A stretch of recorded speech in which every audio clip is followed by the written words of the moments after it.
I still remember the night everything shifted. It was a dinner that was supposed to be fun, casual, and friendly. But it turned into a test, a game they thought I didn't know I was playing. Her friends had been testing me for weeks, always pushing, prodding, making little comments to see how I'd react. I let most of it slide, thinking maybe I was imagining it. But that night, that final test, pushed me to a point I didn't even know I had. And my calm reply? It didn't just silence the table, it changed everything between me and her. Tell me, would you have stayed quiet as long as I did? Or would you have snapped long before I did? It all started when I began dating Lily. She was smart, confident, and had this energy that drew everyone in. The first time I met her, she was laughing so hard she had tears in her eyes, and I remember thinking that I wanted to be the reason behind that kind of laughter one day. We met at a mutual friend's art event, started talking about music, and before I knew it, we were inseparable. But what I didn't know was that her circle of friends wasn't just tight-knit, they were protective in a way that bordered on toxic. It started small, as these things usually do. A little joke here, a sly comment there. Oh, so you're the guy who finally got Lily to stop flirting with Disaster, one of her friends, Mia, had said during our first group hangout. The others laughed, but there was an undertone I couldn't quite place. I brushed it off. I didn't want to be that overly sensitive boyfriend who reads too much into jokes. But it didn't stop. Every time we met, there was something. Questions that felt like traps, remarks about my job, my past, even my family.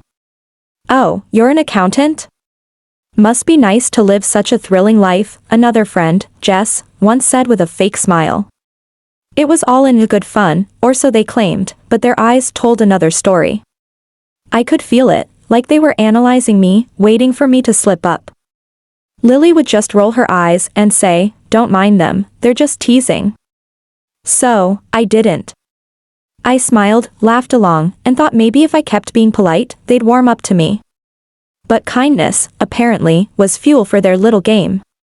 One night, about 2 months into our relationship, they invited me to what they called a friends' night in. It was supposed to be cozy, pizza, wine, board games. I thought, cool, this is my chance to actually connect with them. But from the moment I stepped into that apartment, I could tell something was off. The air felt heavy. Mia, the ringleader, had this smug grin plastered on her face. They were all sitting there, glasses of wine in hand, looking at me like I was the evening's entertainment. So, we're playing a truth or test, Mia said, her tone sugary but sharp. I laughed awkwardly. You mean truth or dare? No, she said, locking eyes with me. Truth or test. It's like truth or dare, but we get to test how honest or brave someone really is. I shot Lily a look, half joking, half confused, but she didn't seem alarmed. She just gave a small shrug, like she'd already accepted whatever was about to happen. I tried to play along.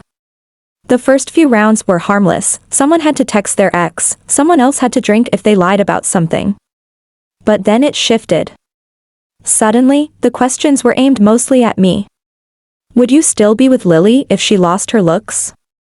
Have you ever cheated? What's something you've never told her? Each question felt more invasive than the last, and every time I tried to answer calmly, they'd exchange glances, smirk, whisper to each other. I could tell they were pushing boundaries deliberately. The final straw came when Mia leaned back in her chair, looked right at me, and said, "Okay, my turn. Let's really test him." She smiled, the kind of smile that lets you know something bad's about to happen. You say you love Lily, right? Then prove it. I dare you to tell us the most embarrassing thing about yourself. Something that would make any sane girl reconsider dating you.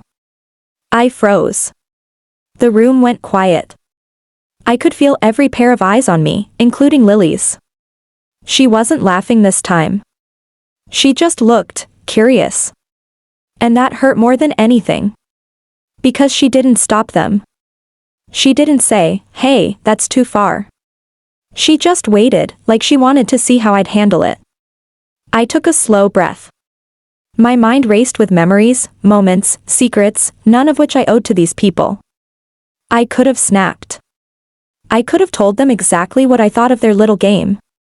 But instead, I smiled. I leaned forward, rested my elbows on the table, and said, "You really want to know something embarrassing about me? Okay." They all leaned in. The most embarrassing thing about me is that I actually believed I was among friends tonight. The silence that followed was deafening. Mia's smirk faded. Jess looked down.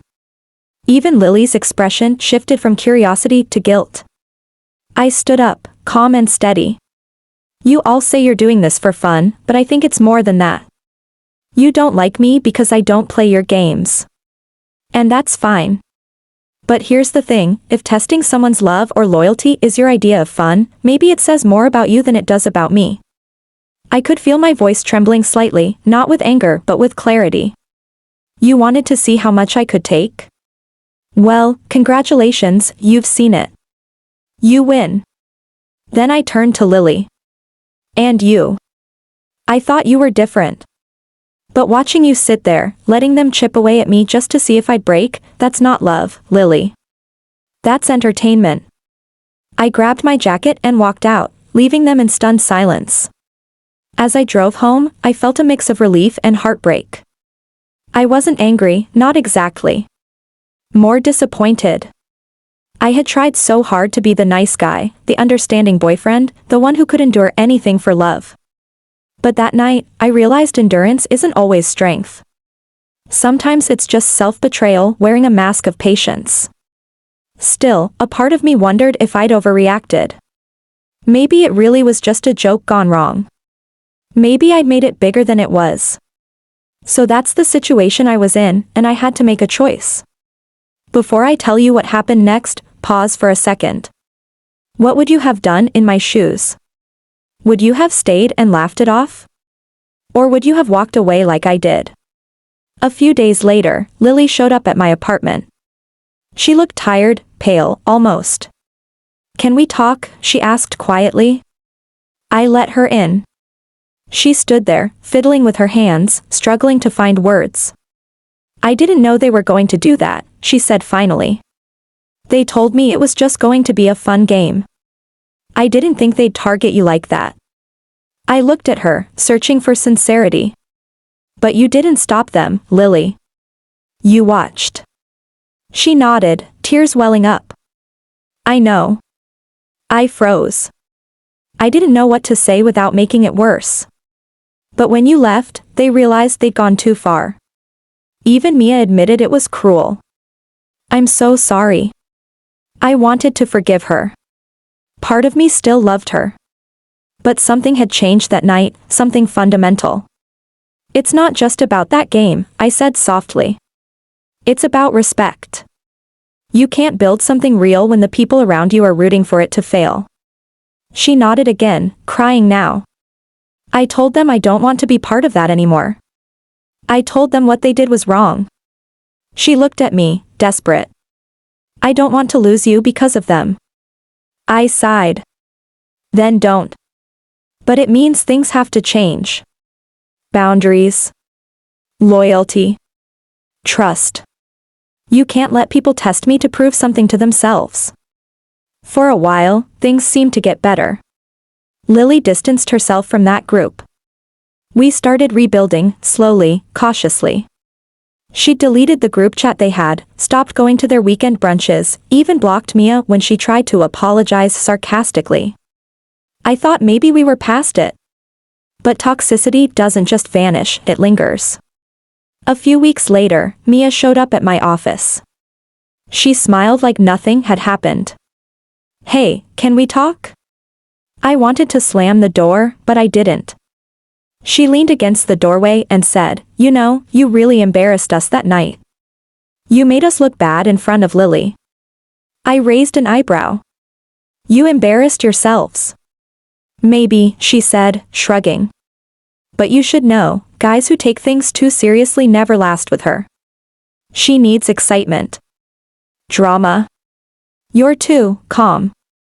I stared at her, realizing exactly what she was doing. She wanted me to react, to prove her point. So I smiled. "You might be right," I said. Maybe I'm too calm. But here's the thing, Mia, you mistake peace for weakness. You think because I don't yell, I don't see what's going on. But I do. And I'm not going to fight you or anyone else for respect. That's not earned through conflict, it's earned through character. She blinked, thrown off by my tone. I continued, you wanted me to fail, but instead, you just exposed yourselves. And one day, when you're sitting around wondering why people keep leaving your circle, remember this, games only work until someone stops playing. I walked past her, leaving her stunned in the hallway. After that, word must have spread. Because one by one, Lily's friends stopped talking about me. Some out of guilt, others because they realized they couldn't get under my skin anymore. It was almost peaceful, until the final test came, and this time, it wasn't from them. It was from Lily herself. A few months later, I found out she had secretly met with Mia, just to clear the air. She said it was closure.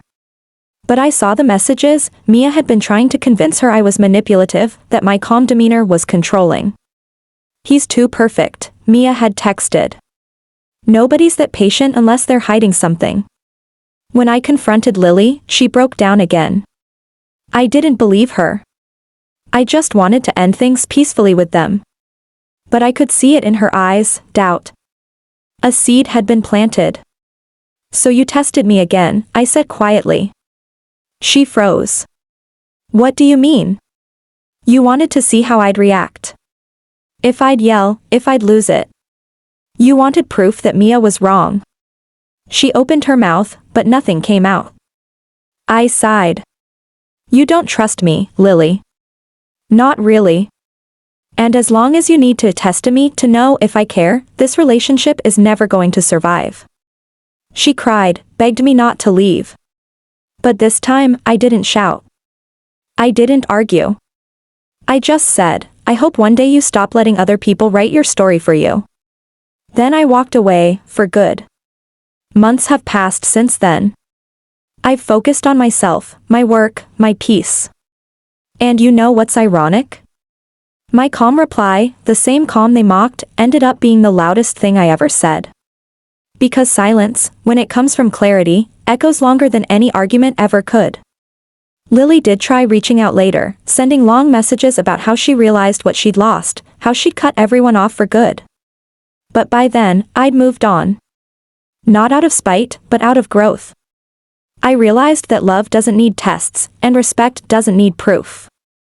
Sometimes, the most powerful thing you can do is simply stop participating in someone else's chaos. So tell me, was I wrong for walking away?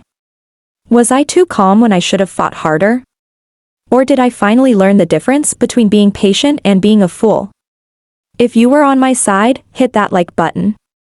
Subscribe for more stories like this, and tell me in the comments, how would you have handled a situation like this? Would you have stayed, or walked away like I did? Thanks for listening, and I'll see you all in the next story.